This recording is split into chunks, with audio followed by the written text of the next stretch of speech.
Salut à tous, c'est Lord Adrien, et aujourd'hui on se retrouve sur Transport Fever 2, sur notre map du monde entier, et comme vous pouvez le voir, on est en 1991, donc je me suis dit qu'il serait peut-être temps d'arrêter avec tout ce qui est train à vapeur.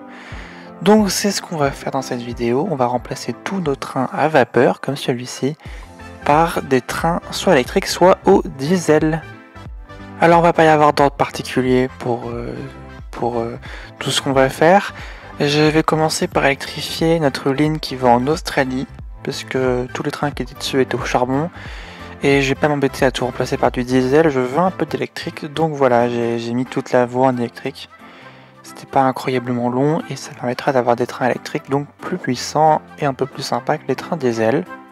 Donc en particulier, j'ai commencé par remplacer la ligne de passagers qui va de l'Australie vers Shanghai, et j'ai remis des mirages. Voilà, c'est des trains qu'on commence à avoir un petit peu partout sur la map, mais je les aime bien et ils font très bien le boulot qu'on leur demande. Donc j'en ai mis un et ça permettra de s'en être occupé. Voilà, j'ai aussi agrandi un petit peu la gare de Sydney, tant qu'à y être. J'ai rajouté un quai tout simplement, enfin une longueur de quai. Et puis voilà, on refait un petit peu tout ce qu'on a cassé après les travaux. Et voilà. Ensuite, j'ai également voulu améliorer la vitesse sur cette ligne qui va en Australie, puisqu'on avait conçu notre réseau pour aller à 80 km/h, mais c'est un peu lent. J'aimerais bien notamment que ça aille plutôt vers 100-120 km/h sur l'ensemble du réseau. Donc pour cette ligne, j'ai pris des rails à 100 km/h. Voilà, alors pour atteindre cette vitesse, il a logiquement fallu que je reconstruise une part assez importante des voies, parce que les courbes étaient tout simplement étaient trop courtes pour qu'on puisse avoir du 100 km/h. Mais au moins maintenant que c'est fait, les trains pourront aller un petit peu plus vite sur cet axe, et ça permettra de transporter plus de passagers, plus de marchandises, et voilà, globalement c'est une vraie amélioration.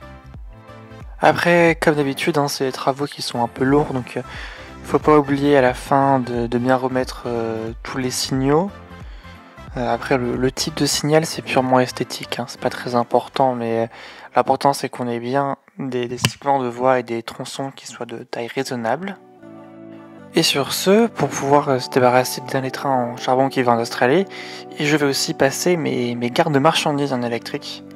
Voilà, tout simplement parce que ces gares n'étaient pas... oui, il faut remplacer entièrement les rails. Donc une fois que c'est fait, en fait j'ai pas mal de petits segments de rails qu'il faut passer en électrique. Là par exemple c'est au niveau du triage de Paris, celui qui me permet d'aller à l'usine de charbon, où j'avais besoin d'électrifier les rails. En l'occurrence j'utilise un mode pour avoir cette espèce de triage, et donc il faut reposer la gare. C'est pas le plus pratique, ça serait mieux d'avoir un bouton pour électrifier, mais écoutez, on fait avec ce qu'on peut.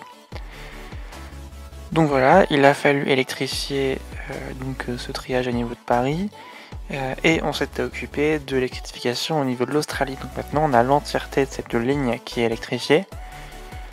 Donc une fois qu'on a tout reconnecté et que tout marche bien, on n'a plus qu'à remettre notre ligne avec les quais alternatifs, et il va simplement falloir que je trouve le train, et qu'on attende d'avoir un peu plus d'argent pour l'améliorer.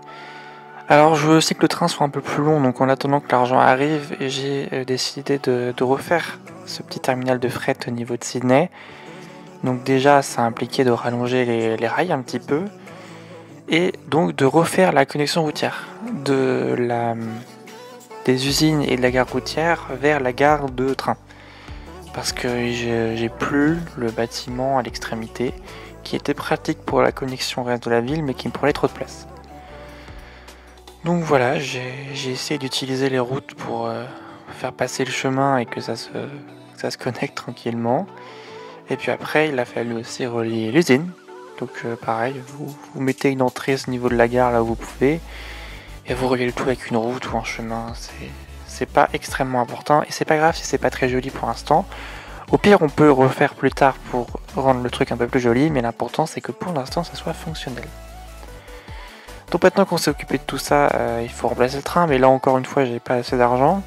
Et une des raisons pour laquelle j'ai pas assez d'argent, c'est qu'on a des gros problèmes de trafic au niveau de la ville de Moscou. On a trop de camions qui vont à l'usine de carburant, et ça va pas. Donc je suis parti sur un chantier assez important. Déjà, ça implique des routes de contournement partout au niveau de Moscou. Là, ça en est une à l'est, enfin au sud de la ville, mais on va aussi en faire une à l'ouest et au nord. Et on va aussi pouvoir améliorer tous les camions par la suite. Mais je me suis dit que ça servait à rien d'améliorer les camions sans améliorer les routes, parce que sinon on aurait une vitesse qui serait un peu trop limitée. Donc c'est ce que j'ai fait, j'ai mis des routes un peu plus modernes sur toutes les routes du réseau qui étaient assez utilisées. Et puis ensuite, vous savez, d'abord c'est un petit peu comme ça. L'objectif ça reste de se débarrasser du charbon, donc ce qui compte c'est de trouver là où sont les trains au charbon et de les remplacer. Là j'ai quand même eu des problèmes de capacité sur certains trains. Notamment je me suis rendu compte que sur ma ligne qui va de Lagos à Moscou, j'ai plus de 500 personnes qui attendent à Moscou. Et beaucoup qui attendent au Caire, donc c'est assez déséquilibré. Et le problème c'est que je peux pas trop traiter le problème sans que ça me coûte plus d'argent que ça ne me rapporte. C'est assez compliqué de rester en bénéfice sur ces lignes. À part ça, j'ai remplacé les trains sur la ligne qui apporte du charbon en Australie, encore une fois. Alors en fait, j'ai gardé les mêmes wagons parce qu'ils allaient déjà à 120 km/h, qui est la vitesse maximale sur la ligne, et j'ai simplement remplacé les locomotives à charbon par des locomotives françaises, voilà, qui font parfaitement le taf et qui permettent j'ai envie de dire, d'un côté RP, de polluer un peu moins. Après, j'ai rajouté un peu quelques wagons pour atteindre la capacité maximale de gare de marchandises et pour pouvoir augmenter la capacité de la ligne jusqu'au maximum, c'est-à-dire qu'on puisse apporter tout le charbon qui est produit au niveau de Paris vers l'Australie. Voilà. Il nous reste encore quelques trains au charbon qui traînent sur la map. Donc voilà, globalement ce que j'essaie de faire pour aller vite, c'est de juste enlever la locomotive et de la remplacer par une locomotive, enlever la locomotive au charbon et la remplacer par une locomotive électrique si la ligne est électrifiée et diesel sinon. Pour l'instant diesel, à long terme diesel ça concernera que l'Amérique et également des petits tronçons en Sibérie que je compte pas électrifier parce que je trouve que ça fait quand même un peu plus RP d'avoir quelques tronçons non électrifiés. Voilà, là pareil on passe au petit train qui apporte des biens de consommation vers Sydney. C'est un tout petit train, il est pas énorme, donc j'ai mis la plus petite locomotive diesel que je pouvais avoir. Ça coûte pas très cher, ça transporte pas beaucoup, mais c'est pile ce dont on a besoin pour cette ligne. Et ça fait un petit train qui est un peu plus mignon, donc ça sera sympa quand on pourra juste regarder le réseau et qu'on aura aussi ces tout petits trains qui se promènent sur nos voies. Ensuite, il me reste d'autres trains que j'ai pas remplacés, hein. Après tout ça prend un peu de temps. Sauf que, en fait, ça prend surtout du temps quand je dois remplacer les wagons. Parce que j'ai pas mal de ces trains qui étaient un peu plus anciens et qui avaient des wagons de marchandises qui dataient de 1900 et qui pouvaient aller jusqu'à 80 km/h. Ce qui n'était pas un problème jusqu'avant parce que c'était la vitesse limite de la ligne. Mais maintenant qu'on a des segments à 100 et à 120 km/h, il faut que je les remplace par les wagons plus modernes. Et donc ça implique de remplacer tout le train. Et ça prend un peu de temps à remplacer tous les wagons. Ça prend un peu de temps et ça coûte cher. C'est des wagons qui coûtent plus cher et il faut les remplacer. Alors que les trains où je peux juste récupérer les mêmes wagons, bah, on s'en fout un petit peu, quoi. Ça change pas grand chose, donc on les garde, ça coûte moins cher. En même temps, là, j'ai fini d'électrifier ce bout de ligne de marchandises parce que je me suis rendu compte que j'avais oublié de le faire. Et c'est pour ça que mon train ne voulait pas marcher. Mais maintenant que c'est fait, on a résolu après tous les problèmes. On va rapidement revenir sur Moscou. J'avais laissé la ville un peu tourner avec mes modifications, mais apparemment c'est pas assez. Donc ce que je vais faire, c'est que je vais moderniser grandement mes camions qui passaient à Moscou. C'est-à-dire que là on les améliore, mais ça triple voire quadruple leur capacité. Donc ça permet d'en avoir beaucoup moins et donc de moins encombrer la ville. Voilà, bon, au moins j'ai des camions qui prennent mon contournement routier, donc ça c'est une bonne chose, hein, ça fait moins de trafic en centre-ville. Après, un peu comme à chaque fois qu'on fait quelque chose dans ce jeu, un changement implique d'en faire d'autres, donc là en améliorant mes camions, j'ai dû améliorer mes routes pour que mes camions tout simplement puissent aller plus vite. Parce que là je prends des camions qui peuvent aller à 120 km/h sur une autoroute, si j'ai des routes qui vont à 40, c'est du gâchis d'argent. Voilà, donc nouveau camion, ça implique de nouvelles routes. Le truc c'est que ça n'a toujours pas résolu mes problèmes de transport au niveau de Moscou, au niveau de la gare routière surtout qui était complètement encombrée.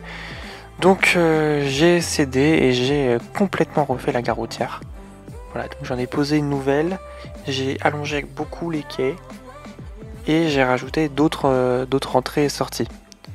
De façon à ce que nos lignes puissent avoir beaucoup plus d'espace au niveau de cette gare routière.